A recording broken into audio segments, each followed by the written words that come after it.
नमस्कार।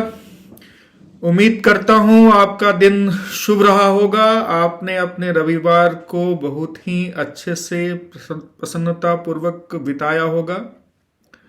आज हम बात करेंगे स्ट्रेस, ओवर थिंकिंग और स्लीपलेसनेस के बारे में।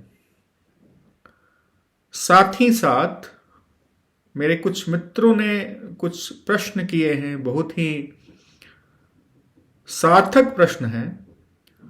उन्होंने निष्काम कर्म की जो बात पिछले वीडियो में करी थी, उसके बारे में उन्होंने अपने संदेह को व्यक्त किया है और उन्होंने पूछा है कि कैसे ये अगर जीवन में कुछ करना है, जीवन में कुछ प्राप्त करना है, अगर वो प्राप्ति के लिए कर्म न करें तो प्रसन्नता कैसे मिलेगी। तो इन सभी सवालों का इस 15 से 20 मिनट के बीच में हम लोग खोजने की कोशिश करेंगे कि इनका जवाब क्या है। मित्रों, एक बात मैं स्पष्ट कर दूं, मेरे लिए तो ये यात्रा एक तीर्थ यात्रा की तरह है,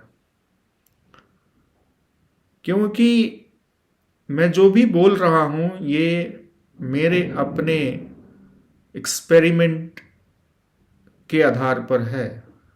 मैं इसको जी भी रहा हूं, साथ ही साथ ये मेरे अपने जीवन की अनुभूति है। लेकिन जब तक आप भी इन बातों को प्रयोग में नहीं लाएंगे, इनकी परीक्षा नहीं करेंगे, तब तक ये आपकी अनुभूति नहीं होगी। मैं ऐसी कोई भी बात नहीं बोल रहा जो हमारे स्क्रिप्चर्स में, हमारे अच्छी पुस्तकें, मैं किसी का नाम नहीं लूंगा अभी, उनमें ये चीजें लिखी नहीं हैं या पहले कही नहीं गई हैं। मैं वैसी कोई बात नहीं बोल रहा। प्रयास मेरा बस इतना ही है कि आप मेरे साथ प्रयोग करें। लेकिन आपके मन में जब प्रश्न आएगा और उसका जब हम समाधान ढूंढेंगे साथ मिलके, तभी वो अनुभूति आपकी अनुभूति हो पाएगी। नहीं तो ये अनुभूति मेरी ही रह जाएगी। जैसे आपने तमाम लोगों की बातें सुनी, उनमें से एक और बात ये शायद जुड़ जाए, लेकिन इसका कोई खास फायदा नहीं होगा। सो इसलिए काफी ये बहुत ही महत्वपूर्ण है कि हम लोग इन सिद्धांतों को प्रयोग की कसौटी पे कस के इनकी परीक्षा करते रहें और इनको अपने अनुभव का अंग बनाएं। जैसा कि मैंने कहा कि स्ट्रेस, ओवर थिंकिंग, स्लीपलेसनेस, जब हमें चिंता हो जाती है, एक ही बात को बार बार सोचते हैं, जब अनिद्रा हो जाती है सोच की वजह से, तो इनको कैसे कैसे इनके साथ हम इनसे छुटकारा पाएं। कुछ मित्रों ने कहा है कि जब हम ज्यादा एफर्ट लेते हैं, जब इनको ठीक करने की ज्यादा कोशिश करते हैं, तो कभी कभी ये हमें ज्यादा परेशान करने लगते हैं। उससे उससे कैसे बचें। साथ ही साथ निष्काम कर्म को प्रयोग में कैसे लाएं, ये तमाम प्रश्न हैं। सबसे पहले निष्काम कर्म की बात करें। मैंने पिछली वीडियो में कहा कि जब आप कर्म करें तो आपको फल की चिंता नहीं होनी चाहिए, फल के बारे में न सोचें। तो क्या इसका अर्थ ये है कि कर्म हमेशा बिना किसी उद्देश्य का होगा? क्या जीवन में उद्देश्य रखना गलत है? मैंने यह भी कहा था कि किस कर्म को करना है इसकी परीक्षा इस बात से होती है कि कर्म का परिणाम हमें मुक्ति की ओर ले जाता है या हमें बंधन की ओर ले जाता है। तो कहीं ना कहीं इसमें भी एक उद्देश्य है, मुक्ति की तरफ जाना एक उद्देश्य है। तो क्या मेरी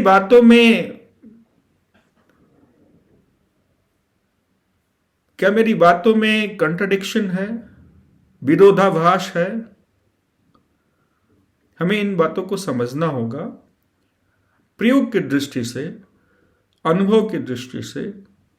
केवल सिद्धांत तो बहुत कहे गए हैं, उनका कुछ खास असर नहीं होगा जब तक हम इन प्रयोगात्मक दृष्टि से इन बातों को ना समझें। दोस्तों, जब हम किसी कार्य को करने का मन बनाते हैं या एक निर्णय लेते हैं कि हमें इस कार्य को करना है, निस्संदेह उसके पीछे एक उद्देश्य होता है। वो उद्देश्य हो सकता है स्वयं की संतुष्टि, क्योंकि वो कार्य करने में ही मजा आता है, भले ही उसके परिणाम को थोड़ी देर के लिए भुला दिया जाए, तब भी कार्य अपने आप में ही जब संतुष्टि दे तो ये एक उद्देश्य बन गया। मान लीजिए मुझे धन की प्राप्ति करनी है और उसके लिए कार्य कर रहा हूं, यह भी एक उद्देश्य है। और धन प्राप्ति से, जीवन में सफलता से आपको तमाम फ्रीडम, या यूं कहें तो कई तरह की लिबर्टीज आपको मिलती हैं। आपको रोटी, कपड़ा, मकान और अपनी आवश्यकताओं के बारे में ज़्यादा सोचना नहीं पड़ता। आप किसी को मदद कर पाते हैं। ये सभी एक मुक्ति की तरफ ले जाने वाली बातें हैं। सो धन कमाने के लिए भी, जीवन में भौतिक रूप से सफल होने के लिए भी अगर आप प्रयास कर रहे हैं तो वो एक अच्छा मार्ग है मेरी समझ में।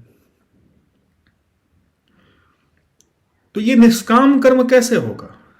मोटिव तो है इसमें। कर्म एक खास जगह के लिए एम्ड तो है, इसका उद्देश्य है। मित्रों, मेरी समझ से निष्काम कर्म का मतलब यह नहीं होता कि आप उद्देश्यहीन कर्म करें। उद्देश्य तो होगा जीवन में, आप उद्देश्यहीन होकर नहीं रह पाएंगे। लेकिन महत्वपूर्ण यह है कि हमें समझना है कि जब हम किसी कर्म को करने का निर्णय लेते हैं तो हमारा कर्म के करने का निर्णय और उसका क्रियान्वयन, प्लानिंग एंड इम्प्लीमेंटेशन, ये दोनों ही अलग अलग चीजें हैं। अगर हम इन दोनों को एक दूसरे में उलझा कर नहीं रखेंगे तो हमारे मन में एक अच्छा ऑर्डर बनेगा। ऑर्डर का मतलब होता है कि एक सुलझाव होगा। जैसे कि मैंने निर्णय ले लिया कि मुझे यह कर्म करना है कि मेंटल हेल्थ के बारे में अपने अनुभवों को आपके साथ साझा करना है। अब ये कर्म उद्देश्यहीन नहीं है। मेरे मन में इसका उद्देश्य है। उद्देश्य यह है कि इससे जो बाकी मेरे मित्र हैं उनको कुछ मदद मिल जाए, क्योंकि मैंने इन चीज़ों पे प्रयोग किया। अगर मेरे साझा करने से और अगर वो भी साझा करें अपनी बातों को, तो हम एक दूसरे को शायद कुछ मदद कर पाए, यह एक उद्देश्य है। लेकिन अगर करने के समय, मान लीजिए यह जो मैं बोल रहा हूं, जब यह मैं कार्य कर रहा हूं, अब क्रियान्वयन का समय आ गया, प्लानिंग पीछे रह गया। अगर अभी हर बात बोलते समय अगर मेरे मन में यही रहे कि इसका मेरे व्यूअर्स पे क्या असर होगा, मेरे जो देखने वाले हैं वो कितना लाइक देंगे, कितना डिसलाइक करेंगे,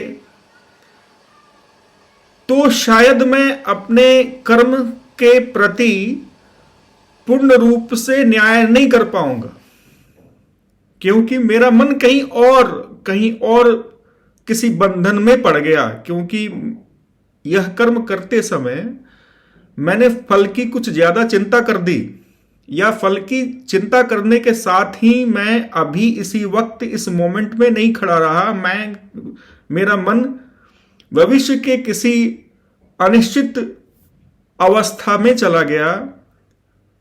तो इससे एक डिसऑर्डर क्रिएट हुआ। डिसऑर्डर ये हुआ कि मैं तो यहां हूं, मुझे कर्म करना था अपनी पुण्य योग्यताओं के साथ, लेकिन मन किसी चिंता में जाके बंध गया कि इसका असर क्या होगा। अब ये एक ऐसी परिस्थिति बनी जिसमें मैं बंट गया।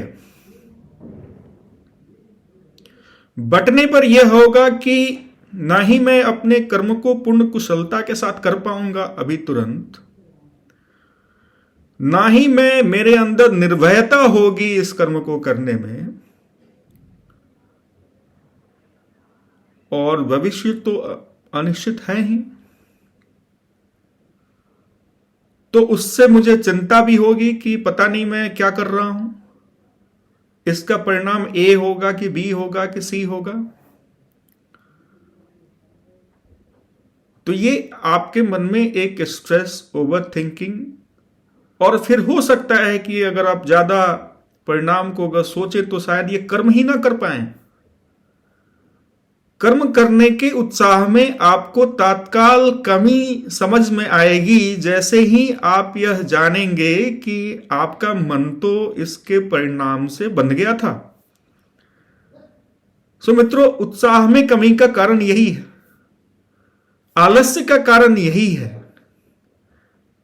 क्योंकि हम प्लानिंग और इंप्लीमेंटेशन को मिक्स करते रहते हैं। इसीलिए मैंने एक ट्रिक का सुझाव दिया कि हर बार जब भी आप कुछ करें तो अपने मन को कहें कि मैं अमुक कार्य करने जा रहा हूं, और जाहिर सी बात है कोई भी कार्य आपके मन की सहायता से ही होता है, तो अपने मन से विनम्रता पूर्वक उसे सहयोग मांगे और एक इंस्ट्रक्शन दें कि जो कुछ भी इसमें सहयोग करने वाली बातें हैं वही मैसेज अभी दें। तो जो अब ये कर्म आपका अपना अपने निर्णय के द्वारा किया हुआ कर्म बन गया। ये बस ऐसे नहीं कि बस हो रहा है, इसकी जिम्मेवारी आप पे आ गई और आप इन क्षणों को अपना बनाकर जी रहे हैं। आप अटेंटिव हो गए। आप इस दौरान जो भी आपके पास संदेश आए आपके मन के द्वारा, आपने उनकी परीक्षा भी की, उनको देखा भी। दोस्तों, हुआ यह कि आप वर्तमान में जिए। अब जब वर्तमान में जी रहे थे आप, या जी रहे हैं, जैसे हम और आप अभी वर्तमान में जी रहे हैं, तो उसमें आनंद है। उसमें ना कोई चिंता है, ना कोई स्ट्रेस है, ना कोई ओवर थिंकिंग है, ना वो आपको अनिद्रा की तरफ ले जाएगा। वहां आनंद ही आनंद है। और वहां आप अगर अनुभव करेंगे कि आप जब वर्तमान में जी रहे हों, श्वास लेकर देखिए, आपकी दोनों नाक समान गति से चल रही है। आपने पूछा था मुझसे कि क्वैनिमस होकर कैसे रहें, इसी तरह से रहें। ये एक प्रयोग है। जब आप निष्काम कर्म करते हैं तो आप इक्वानिमस होते हैं, आपकी बुद्धि सम होती है। अब स्ट्रेस और ओवर थिंकिंग की बात करें। दोस्तों, स्ट्रेस क्यों होता है? मन का काम है आपको संदेश पहुंचाना आप तक, वो आप तक संदेश पहुंचाता रहता है, आप उस पर ध्यान नहीं देते। आपने मन से दूरी बना रखी है। आपको लगता है ये आपका शत्रु है, आपको डिस्टर्ब करता है। ऐसा नहीं है। मन का जो जड़ है वो हमारे अपने अस्तित्व में ही तो है। भले ही हम अपने ही अस्तित्व को ज्यादा नहीं जानते, ये अलग बात है। हम अपने पूरे मन को भी नहीं जानते, लेकिन ये मन कहीं कोई बाहरी आउटसाइडर तो नहीं है। अगर आउटसाइडर होता तो हमें अपने मन का जरा सा भी पता नहीं चलता। हमें तो पता है हम कैसे सोचते हैं। तो ये मन हमारा है, लेकिन ये डिसऑर्डर में है। डिसऑर्डर में इसलिए है कि हमने इस पे ध्यान नहीं दिया कभी, क्योंकि हम वर्तमान में रहते नहीं है ना। हम हमेशा किसी न किसी कारण से भविष्य में पहुंच जाते हैं, नहीं तो भूत के बारे में सोचने लगते हैं। और मन तो वर्तमान में आता है, इसके सारे संदेश वर्तमान में आते हैं। अगर हम थोड़ी दूरी से इनको देख पाए, मैंने बार बार कहा ये मन संदेश वाहक है, क्योंकि ये मन आप खुद स्वयं नहीं है। थोड़ी दूरी बनाने के लिए ये बात कही कि अगर आप इनके हर संदेशों को देख पाए तो आप वर्तमान में रहने लगेंगे। और जब आप संदेशों को देखेंगे, आपको हर बात को मानने की जरूरत नहीं है। मित्रों, मन के ऊपर बुद्धि बैठी हुई है। कठोपनिषद में एक रूपक है, एक रथ है। रथ में इंद्रियां हैं, इंद्रियां घोड़े हैं उस रथ की। मन लगाम है और बुद्धि सारथी है। आत्मा रथी है और रथ शरीर है। हमारे मनुष्यों ने इन साइकोलॉजिकल एस्पेक्ट पे बहुत ही काम किया है, लेकिन मैं धर्म ग्रंथों की तरफ नहीं जा रहा हूं, क्योंकि लिखा तो बहुत कुछ है, लोगों ने कहा भी बहुत कुछ है। इनको प्रयोग की दृष्टि में हमें लाना है। तो हमारे मन के ऊपर हमारी बुद्धि है, बुद्धि को परीक्षा करनी है मन के संदेशों की। उसको वैसे ही नहीं जाने देना है। उसको कर्म के रूप में परिणित करने के पहले निर्णय हमारा होना चाहिए। मान लीजिए रथ के घोड़े चल रहे हैं और कोई सारथी नहीं बैठा हो और लगाम छुटा हुआ हो, क्या होगा फिर? वैसा ही तो हो रहा है हमारे साथ। तो सारथी को बिठाइए, सारथी लगाम को पकड़े। लेकिन लगाम को पकड़ने का मतलब ये नहीं कि इतना तेज पकड़ ले कि घोड़े ही रुकने लगे। जब आप तेज पकड़ेंगे तो ये घोड़े जो हैं आपसे विद्रोह करेंगे और आप फिर उनको संभाल नहीं पाएंगे, क्योंकि आपने कई सालों से आपने तो पकड़ा ही नहीं। अचानक से पकड़ के आप इनको लगाम तेज नहीं पकड़ सकते। आपको बस पकड़ना है। उनको पता होना चाहिए कि कोई उनको देख रहा है। वैसे ही मन को पता होना चाहिए कि कोई दूरी से इनके हर संदेश को देख रहा है। जैसे ही ये पता होगा तो ये घोड़े तो आपके ही अपने हैं, ये आपका सहयोग करना शुरू कर देंगे। और जब आप दिन भर ऑर्डर में रहेंगे, आपने प्रेजेंट में समय बिताया, आपने अपने मन के प्रत्येक भाव को ध्यान से देखा सुना, तो ये रात में आपको अनिद्रा का कारण नहीं बनेंगे। और मान लीजिए अनिद्रा हो रही है, बहुत सारे आपके विचार मन में आ रहे हैं, तो आपको वही करना है जो आपको दिन में करना था, आपने नहीं किया। आप अपने एक एक भावों को, एक एक विचार को आप ध्यान से देखिए।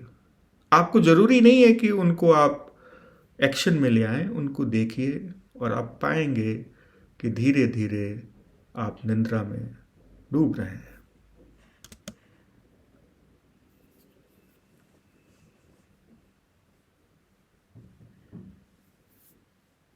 और इस तरह से आप अनिद्रा की स्थिति से आप निकल जाएंगे। अब रही बात स्ट्रेस की। स्ट्रेस क्यों हुआ? स्ट्रेस इसलिए हुआ कि आपने कन्फ्लिक्ट बना रखा था मन के साथ, और उस कन्फ्लिक्ट में आप जीत नहीं पा रहे थे, आपको उसका लाभ नहीं मिल रहा था, इसलिए आपको चिंता हो रही थी कि यह क्या हो रहा है। इसलिए इन तमाम मानसिक भावावेगों को के बारे में आप सजग रहिए, दूर से ही इनको देखिए, इनको कंडेम मत करिए, इनको गलत मान के मत चलिए, बस संदेश वाहक के रूप में इनको देखिए। आप पाएंगे कि आपके विचार, आपके मनोभाव अब एक रिदम में आने लगे हैं, जो कि आपके लिए बहुत ही महत्वपूर्ण है, और जिनके द्वारा ही आपके द्वारा कर्म किया जा सकता है या किसी भी तरह की प्रसन्नता और आनंद की प्राप्ति की जा सकती है। नमस्कार।